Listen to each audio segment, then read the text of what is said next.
मधुमक्खी दोस्तों अनार बगीचे में फ्लोरिंग जो हो रही हैं उन पर बहुत अच्छी मात्रा में आ चुकी हैं। कल जो है इसकी संख्या बढ़ गई थी, लेकिन परसों शुक्रवार जो है हमने इसको देख लिया था। बगीचे के आसपास जो दूसरे फ्लोर हैं उन पर देखा था, लेकिन अनार बगीचे के ऊपर जो फ्लोरिंग हो रही है उन पर मधुमक्खी नहीं बैठ रही थी। परसों दिन लगभग 18 तारीख को और 19 तारीख को जो है कल कुछ मधुमक्खियाँ बगीचे में जो है हमने देख ली थी फूलों पर बैठते हुए। और आज जो पूरे बगीचे की स्थिति है, तो पूरे बगीचे में हर जगह, जैसा कि हम कहते हैं कि जब भी मधुमक्खी पूरे बगीचे में आएगी तो बहुत ही ज़्यादा मात्रा में आएगी। तो शुरू दिन कुछ देखी थी, लेकिन फूल पर नहीं बैठ रही थी, अनार के फूल पर, दूसरे फूलों पर बैठ रही थी। और कल से है पूरे बगीचे में जो है दिखने लग गई थी। और आज पूरे बगीचे में जो कहते हैं कि मधुमक्खियों से हर पौधा जो है भर गया है और सब तरफ इनकी ही आवाज़ आ रही है।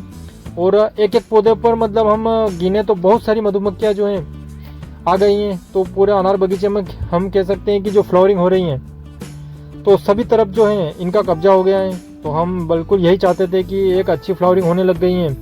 तो अगर मधुमक्खियाँ नहीं आई तो जो पहले फूल खिले हैं वो फूल जो है ड्रॉप हो जाएंगे।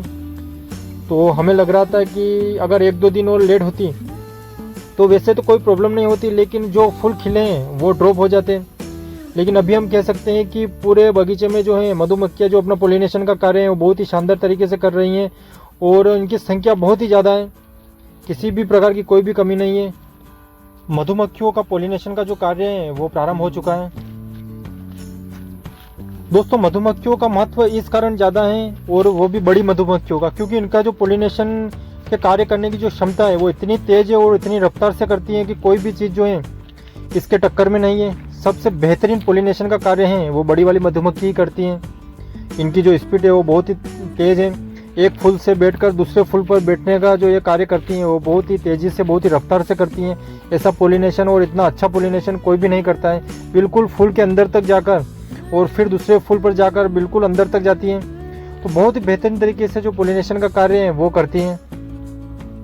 जब हमने मधुमक्खियों के जो पोलिनेशन के कार्य करने की जो प्रणाली को हमने समझा तो जाना कि इनका जो घर होता है, जिसे हम छत्ता बोलते हैं, जिस पर ये रहती हैं, तो वहाँ पर जो है कई तरह की मधुमक्खियाँ रहती हैं। सबका अलग अलग कार्य रहता है। एक जो है वो छत्ते की रखवाली करती हैं और उसके कई सारे जो सेनापति रहते हैं। और कुछ ऐसी मधुमक्खियाँ रहती हैं जहाँ पर कोई बाहर की मधुमक्खी अगर अंदर आती है तो वहाँ पर उसको एंट्री नहीं रहती है। मतलब जो छत्ते पर से मधुमक्खियाँ बाहर गई हैं वही मधुमक्खियाँ वहाँ पर छत्ते पर वापस आ सकती हैं। तो उनके लिए भी अलग से जो है सेना रहती है। और जैसे कि फूल हमारे बगीचे में आए, तो जब हमारे बगीचे में फूल खिलना प्रारंभ हुए तो यहाँ पर कुछ मधुमक्खियाँ पहले यहाँ पर आई होगी और पूरा जो है इन्होंने देखा होगा, और फिर यहाँ पर जाके फिर छत्ते पर जाके जो है इनके घर पर सूचना पहुँचाई होगी कि हमें वहाँ पर जो है फूलों के लिए जाना है। तो हम इसका पूरा साइकिल देख रहे थे कि किस प्रकार से मधुमक्खियाँ कार्य करती हैं। तो इसमें भी जैसा हम कहते हैं कि राजा के सेनापति रहते हैं और राजा रहता है, रानी रहती हैं, और किसी का क्या कार्य रहता है, किसी का क्या कार्य रहता है। तो ये पूरा जो बहुत ही इंटरेस्टिंग एक हम कह सकते हैं टॉपिक भी है मधुमक्खी का, कि इनके कार्य कैसे होता है, कैसे मधुमक्खियाँ जो फूलों पर जाती हैं और फिर कब आना है, किसको अंदर एंट्री मिलेगी। तो ये बहुत ही अच्छा जो है इसका पूरा समझा रखा है। आगे हम इसका पूरा डिटेल में भी वीडियो बनाएंगे कि किस प्रकार से जो मधुमक्खियों के जो पूरा कार्य है वो चलता है। और कुछ मधुमक्खियों के टॉपिक में हमने ये भी देखा है, हमने कुछ पढ़ा है, उसमें हमने पाया है कि कोई भी चीज़ इस धरती पर नष्ट हो जाती है तो उसका जो मानव का जीवन है उस पर कोई इफेक्ट नहीं पड़ेगा। लेकिन मधुमक्खी अगर विलुप्त हो गई तो जो मानव, जो मनुष्य का जो अस्तित्व है वो भी संकट में आ जाता है और वो भी विलुप्त होने के कगार पर पहुंच जाता है। तो हमने जो कहीं टॉपिक है उसमें पढ़ा है कि मधुमक्खियों का होना बहुत ही आवश्यक है। अगर मधुमक्खी विलुप्त हो गई तो इंसान भी इस धरती पर नहीं रह पाएगा, क्योंकि जो साइकिल है वो मधुमक्खी का जो महत्व है वो बहुत ही ज़्यादा है। दूसरी किसी चीज़ में हम कहते हैं बहुत सारी चीज़ें विलुप्त हो गई हैं, पक्षियों में, कीड़ों में, लेकिन मधुमक्खी अगर विलुप्त हो गई तो फिर मनुष्य का जीवन भी इस धरती पर जो है संकट में आ जाएगा, या फिर वो बिल्कुल भी सर्वाइव नहीं कर पाएगा। तो हमने कहीं पर मधुमक्खियों के बारे में जब हम पढ़ रहे थे तो उस टॉपिक में हमने पढ़ा है कि इतना महत्व जो है मधुमक्खियों का है। कई बार हमने जो मूवीज़ में देखा है, क्योंकि जो हॉलीवुड मूवीज़ है उसमें हमने लगभग मधुमक्खी के ऊपर 4 से 5 मूवीज़ ऐसी देख रखी हैं जिनमें जो मधुमक्खियों का जो कार्य करने की प्रणाली होती है और उनका कार्य कैसे चलता है। तो हॉलीवुड वालों ने एनिमेशन मूवीज़ बना रखी हैं और उनकी IMDb रेटिंग है वो भी बहुत ही ज़्यादा है, लगभग 10 में से 8, 10 में से 8.5 इतनी रेटिंग उनको मिली हुई है। इतनी अच्छी तरीके से उन्होंने समझाया है और बहुत ही शानदार तरीके से मूवी में उन्होंने प्रदर्शित किया है। हम कह सकते हैं कि कितना उन्होंने रिसर्च कर रखी है और मधुमक्खी का जीवन काल कैसे चलता है और हर चीज़ उन्होंने बता रखी है। तो मूवीज़ से भी हमें जो है बहुत सारी चीज़ों को सीखने को मिलती हैं।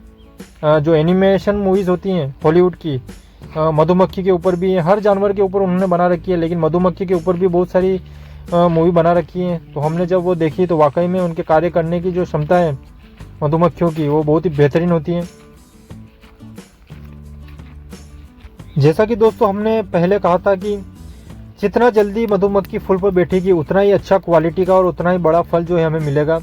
जैसे कि आज फल खिला, अगर हमारा फूल आज खिल गया है और आज ही मधुमक्खी उस फूल में बैठ जाएगी तो हमारे फल की साइज़ जो है वो बहुत ही आदर्श साइज़ होगी, बहुत ही अच्छी क्वालिटी का फल मिलेगा। और अगले दिन अगर उस फूल में बैठेगी तो उससे थोड़ा छोटा साइज़ का, और तीसरे दिन बैठेगी उससे और छोटा साइज़ का, चौथे दिन बैठेगी तो उससे भी छोटा साइज़ का। तो ये सबसे महत्वपूर्ण है कि आदि जो है हमारी प्रॉब्लम है, अगर मधुमक्खी जैसे ही फूल खिलता है अगर उसी दिन उन्होंने अच्छे से पोलिनेशन कर दिया तो हमें ज़्यादा मेहनत नहीं करनी पड़ेगी और हमारे फल का साइज़ जो है वो बहुत ही शानदार होगा, क्वालिटी वाला फ्रूट मिलेगा।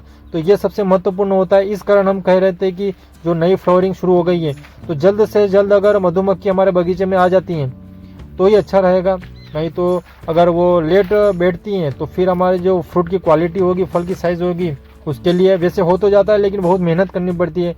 लेकिन अगर नेचुरल तरीके पर हम जाते हैं तो अगर मधुमक्खी पहले दिन ही बैठ जाती हैं तो हमें ज़्यादा मेहनत नहीं करना पड़ता है। वो जो है प्राकृतिक तौर पर ही ये फल का आकार जो है बहुत ही अच्छा हमें मिलता है और क्वालिटी वाला फ्रूट हमें मिलता है। अब सभी पौधों पर जो है दूर से ही फ्लावर जो है वो खिले हुए दिखने लग गए हैं, लेकिन जैसे जैसे स्टेप बाय स्टेप आगे बढ़ेंगे वैसे जो है बहुत अच्छी तरीके से फ्लोरिंग जो है पूरे बगीचे में जो है दिखने लग जाएगी। क्योंकि अभी तो ये शुरुआती स्टेप है, तो आगे आने वाले समय में जो है सभी तरफ बेहतरीन फ्लोरिंग शुरू हो जाएगी। अभी जो है कुछ फ्लावर जो है कुछ पौधों पर निकलना प्रारंभ हुए हैं, तो वो जैसे ही खिलेंगे तो उनका टाइम लगेगा, तो ये तो कई दिनों तक प्रक्रिया चलती रहेगी। लेकिन जहाँ पर जो शुरुआत में फ्लावरिंग हुई थी वहाँ पर पौधों की इस प्रकार की स्थिति हो गई है और ये तो फ्लावरिंग लगभग 1 महीने तक और चलती रहेगी। जो हमारा बगीचा सेट होगा लगभग 1 महीना और लगेगा पूरा सेट होने में। तो देखते हैं कि कैसा जो है इनका हमें फ्रूट मिलता है। वैसे पोलिनेशन की प्रक्रिया प्रारंभ हो गई है और जो हमारा नज़ारा है और जो अभी की स्थिति उस हिसाब से हम कह सकते हैं कि बहुत ही शानदार क्वालिटी का जो फ्रूट है हमें मिलेगा। ये कुछ पौधों पर सबसे पहले जहाँ पर फ्लावरिंग हुई थी उन पौधों की स्थिति आप देख सकते हैं कि ऊपर से लगाकर जो है नीचे तक फ्लावर ही फ्लावर। तो यही स्थिति जो है सभी पौधों पर होगी, क्योंकि जिन पर पहले फ्लावरिंग हुई और जिन पर बाद में फ्लावरिंग हुई तो उन पर अंतर रहेगा। क्योंकि अभी तो बहुत छोटे छोटे दिख रहे हैं और आप अभी जो देख रहे हैं पौधे दूर से जिन पर बिल्कुल भी फ्लावरिंग नहीं दिख रही है, तो इन पर दोस्तों जो है बिल्कुल छोटे छोटे जो है अब आने प्रारंभ हुए हैं। तो इनकी स्थिति भी बिल्कुल वैसे ही जो है लाल हो जाएगी, क्योंकि अभी वो छोटे हैं तो अभी दिखा पाना आपको मुश्किल है।